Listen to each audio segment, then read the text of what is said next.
You're capable, dependable, and everybody counts on you. You make things happen. Meals, schedules, groceries, to-do lists, cleaning. You create stability in your household. But lately, you've started to feel a little gray inside. Not broken, just a bit dulled down or muted. Like somewhere between keeping everyone else afloat, you lost yourself a little bit. Not only are you getting older, but the kids don't need you as much as they did.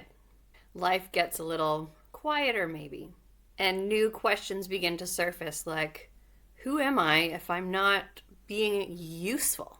Or maybe even, what has my usefulness actually cost me? Because while you've been building beautiful things like a family, a career, a household, a sense of safety, it might also be the very thing that's been quietly pulling you away from real connection. For many women, being needed becomes their identity. You become the reliable one, the peacekeeper, the one who remembers everything, organizes all the things, fills in the gaps. Now, it's all done with love, but when your worth depends on keeping everyone else happy, there's no room left for your own needs, your own voice, your own desires. We tell ourselves that we're doing it for them. We'll work on ourselves when we have more time. But the truth is, when you dull down your light, when you stop prioritizing yourself first, you're not giving those around you the best that you can be. Maybe you're giving them a version of you that's efficient, reliable, organized, but maybe emotionally absent because your spark is gone, your joy is gone, and you're simply going through the motions. And that in turn affects everything. It affects the warmth in your marriage, your patience with your kids, your sense of joy in just daily life. You think you're creating harmony by staying small, by keeping the peace. But what your relationships actually need is you, the version that's lit up, turned on, honest, and alive. And here's the thing about being endlessly useful to everybody else. It's the fastest way for you to disappear.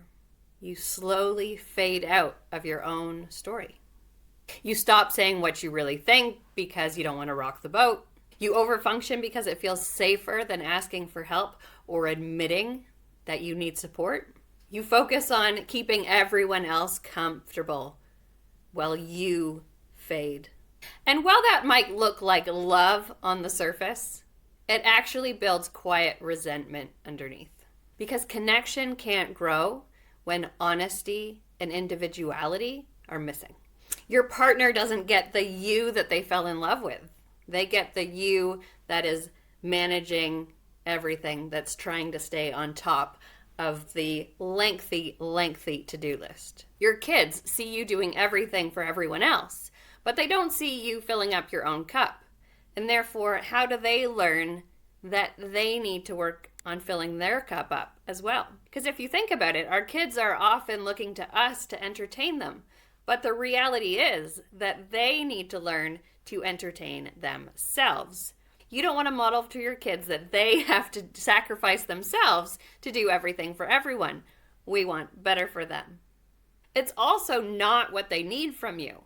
What your kids and your partner need is your aliveness, your laughter, your truth, your presence. And it's the same when it comes to intimacy.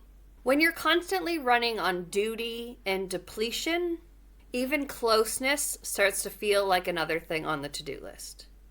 Something to just get through instead of something to actually feel into. I just talked about how intimacy can feel a bit like a chore, but that's only part of it. If you want the 5 permissions that actually shift it into desire, grab my free roadmap in the description below. It's called Choose Desire, and it'll walk you through the exact steps to take you from duty to true connection.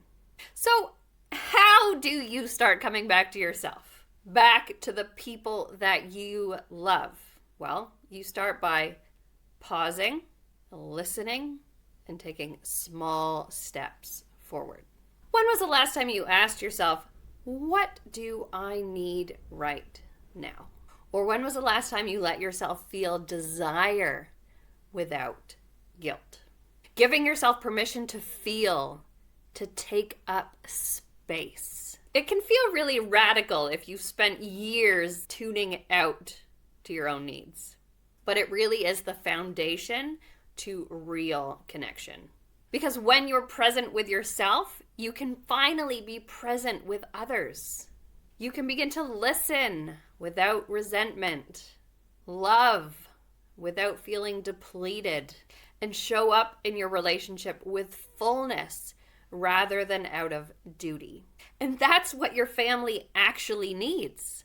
Not perfection, not performance, but a woman who is fully there. And social media makes it so easy for us to not be there.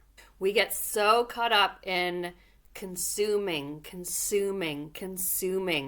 that we forget to create. Have you forgotten what that feels like to create something just for you?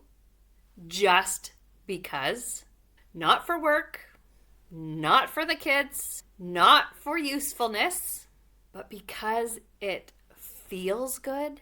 When I was 13, I decided I was going to become an art teacher.